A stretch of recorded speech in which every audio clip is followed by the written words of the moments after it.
Hello viewers, Hossain take চ্যানেলের পক্ষ থেকে সবাইকে জানাই স্বাগতম। তো প্রতিদিনের ন্যায় আজকেও আপনাদের সামনে হাজির হলাম আরও একটা নতুন টপিক নিয়ে। তো আজকের ক্লাস টপিক হচ্ছে আর্টবোর্ড টুল। তো তার আগে সবাইকে আমি রিকোয়েস্ট করব, যারা ভিডিওটা দেখতেছেন, যারা আমার চ্যানেলটা সাবস্ক্রাইব করেছেন, তাদেরকে অসংখ্য ধন্যবাদ জানাচ্ছি, এবং যারা চ্যানেলটা সাবস্ক্রাইব করেননি তাদেরকে রিকোয়েস্ট করব অবশ্যই চ্যানেলটা সাবস্ক্রাইব করবেন এবং পাশে থাকা বেল আইকনটিকে অন করে রাখবেন। তো আজকে আমরা শিখবো হচ্ছে আর্টবোর্ড টুল নিয়ে। চলুন শুরু করা যাক। তো আর্টবোর্ড টুলের মাধ্যমে আপনি কি কি কাজ করতে পারবেন সেটা নিয়ে আজকে আমি আলোচনা করব। তো আর্টবোর্ড মূলত হচ্ছে আমাদের এই ডকুমেন্টটা আপনি কিভাবে সাজাতে পারেন বা কিভাবে কাস্টমাইজ করতে পারেন সেটা নিয়ে আমরা আলোচনা করব। তো আর্টবোর্ড টুল এখানে হচ্ছে কলাম গ্রাফ টুলের নিচেই হচ্ছে আর্টবোর্ড টুল। তো আমি আর্টবোর্ড টুলকে সিলেক্ট করলে আমার যে ডকুমেন্ট আছে সেটা সিলেক্ট হয়ে যাবে। তো এখন যদি আমি এই অ্যাঙ্করের কাছে মাউস নিয়ে যাই, তাহলে আমাদের এখানে অ্যারো চিহ্ন দেখাচ্ছে। তার মানে এখান থেকে আমি এটাকে এডিট করতে পারতেছি। আবার আমি চাচ্ছি এই দিক থেকে এডিট করব, তো আমি এখানে জাস্ট মাউসটাকে রাখবো, তাহলে অ্যারো চিহ্ন পাবো। এবার মাউসটাকে উপর দিকে ড্র্যাগ করলেই উপর দিকে এই ডকুমেন্টটাকে ছোট করতে পারবো। তো আবার আমি চাচ্ছি যে এই দিক থেকে ডকুমেন্টটাকে একটু ছোট করব বা বড় করব। তো সেক্ষেত্রে এই অ্যাঙ্কর পয়েন্টের মধ্যে আমাকে অবশ্যই মাউসটা রাখতে হবে। রাখার পর জাস্ট এটাকে একটু ড্র্যাগ করতে হবে, তাহলে এটা এডিট করতে পারবো। আবার এদিক থেকে যদি চাই বাড়াতে পারবো অথবা ডকুমেন্টটাকে কমায় নিতে পারবো। অর্থাৎ কোনো ডকুমেন্টকে রিসাইজ করার ক্ষেত্রে আর্টবোর্ড টুল ব্যবহার করা হয়। আর্টবোর্ড টুলের মাধ্যমে যে কোনো ডকুমেন্টকে আপনি বড় বা ছোট করে নিতে পারেন। তো যাই হোক, এই আর্টবোর্ড টুলের প্রপার্টিজ থেকেও আমরা এটাকে চেঞ্জ করতে পারি বা কাস্টমাইজ করতে পারি। তো আমি এখানে হচ্ছে উইডথ এবং হাইটটাকে যদি কম বেশি করে দিই তাহলে এটাকে কন্ট্রোল করতে পারবো। তো আমি উইডথ দিয়ে দেবো হচ্ছে 200 এবং হাইট দিয়ে দেবো হচ্ছে 200। এবার ইন্টার প্রেস করলে আমাদের এই ডকুমেন্টটা এরকম হয়ে যাবে। এখন আমি চাচ্ছি আমার ডকুমেন্টটার সাইজ হবে 500 পিটি। তো আপনারা পিক্সেলে কনভার্ট করতে পারবেন। তো এখানে আপনারা পিক্সেলটা প্রিসেট হচ্ছে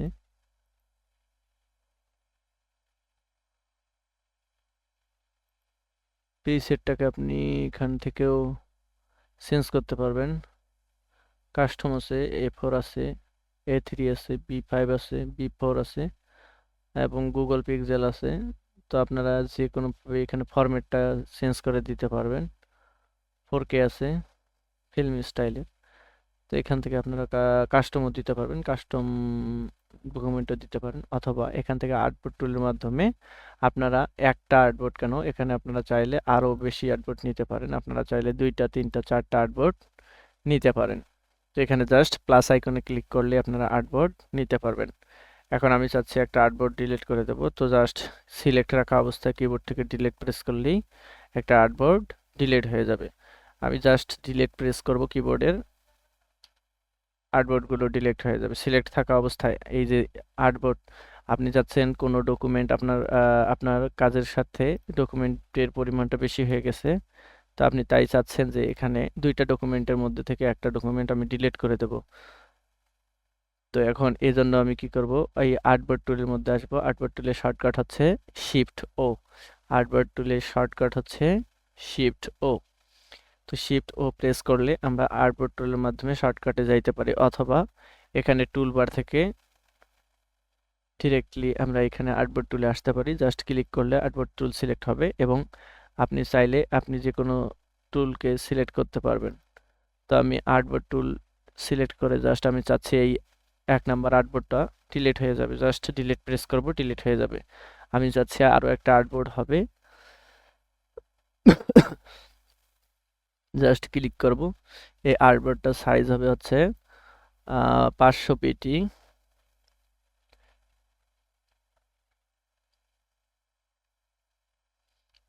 পিক্সেল এবং হাইট হবে 300 পিক্সেল। ইন্টার প্রেস করলে আমাদের এই আর্টবোর্ডটা আমরা পাবো। তো এটাকে আমরা মুভও করতে পারবো। এভাবে আপনারা এই আর্টবোর্ডটাকে মুভ করতে পারবেন, সরানোও করতে পারবেন। তো আর্টবোর্ড টুল বিভিন্নভাবে আপনারা কাস্টমাইজ করতে পারবেন। জাস্ট এটা সিলেকশন টুল নিয়ে যদি আমি ক্লিক করি, জাস্ট এটা ডিসিলেক্ট হয়ে যাবে। সিলেকশন টুল এ ক্লিক করলে আর্টবোর্ড টুল আর সিলেক্ট করতে পারবো না। তো আবারও যদি আমরা আর্টবোর্ড টুলের মধ্যে আসি, তাহলে এটাকে সিলেক্ট করতে পারবো। এটাকে জাস্ট ক্লিক করলে সিলেক্ট হয়ে যাবে।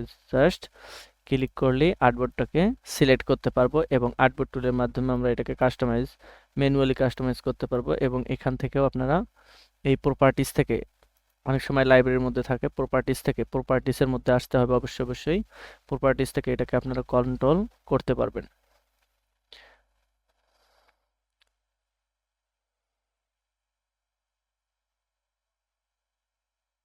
তো আপনারা এটাকে ল্যান্ডস্কেপ করতে পারবেন, পোর্ট্রেট করতে পারবেন। তো এটা হচ্ছে পোর্ট্রেট আর এটা হচ্ছে ল্যান্ডস্কেপ। Portrait, landscape. তো অনেক সময় এই কোনো ডিজাইন করতে হয় যেগুলো হচ্ছে পোর্ট্রেট। তো সেই ক্ষেত্রে আমরা এখান থেকে এই যে প্রিসেট থেকে এখানে এই সাইডে এটা পেট্রিয়ট দিতে পারি অথবা আপনার হচ্ছে ল্যান্ডস্কেপ দিতে পারি।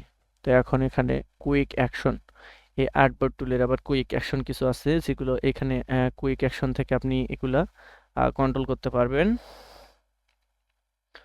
তো যা হোক, এখানে আপনি কাস্টম থেকে কাস্টম আর্টবোর্ড নিতে পারবেন অথবা এখান থেকে আপনি B5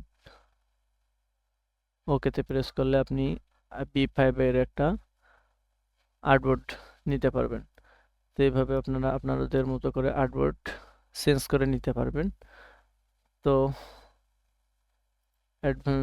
আর্টবোর্ড অপশন থেকে এভাবে আপনারা এটাকে কাস্টমাইজ করতে পারবেন।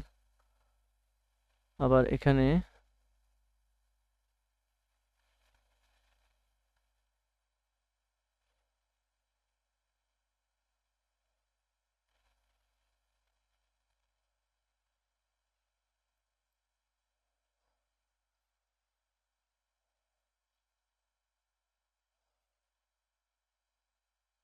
তো এটাই হচ্ছে আর্টবোর্ড টুলের কাজ।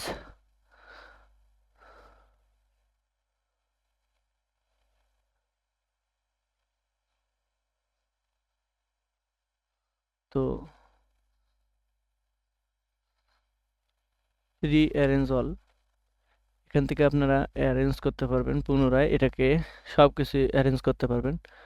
কলামস,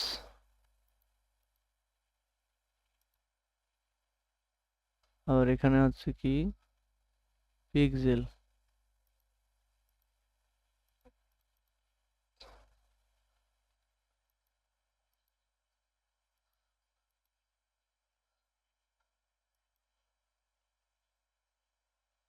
এভাবে আপনারা আর্টবোর্ড টুলটাকে কন্ট্রোল করতে পারবেন। তো ভিউয়ার্স, আশা করি আপনারা আর্টবোর্ড টুল সম্পর্কে বুঝতে পারছেন। তো এইভাবে জাস্ট প্লাস চিহ্ন থেকে আপনারা অসংখ্য আর্টবোর্ড নিতে পারবেন আপনাদের কাজের স্বার্থে। তো এবং এখান থেকে আপনারা যে কোনো আর্টবোর্ডকে ডিলিটও করতে পারবেন, জাস্ট কিবোর্ড থেকে ডিলিট প্রেস করলেই ডিলিট হয়ে যাবে। তো আজকের ক্লাসে এই পর্যন্তই। ভিডিওটা যদি ভালো লেগে থাকে অবশ্যই ভিডিওটাতে একটা লাইক করবেন এবং ভিডিও সম্পর্কে আপনাদের কোনো মতামত থাকলে সেটা আপনাদের মূল্যবান মতামতটাকে কমেন্ট বক্সে জানাবেন। তো ভিডিওটা বেশি শেয়ার করবেন যাতে আপনার অন্য বন্ধুরা উপকৃত হতে পারে। তো সবার সুস্বাস্থ্য কামনা করে আজকের ক্লাস এখানেই শেষ করছি। আল্লাহ হাফেজ।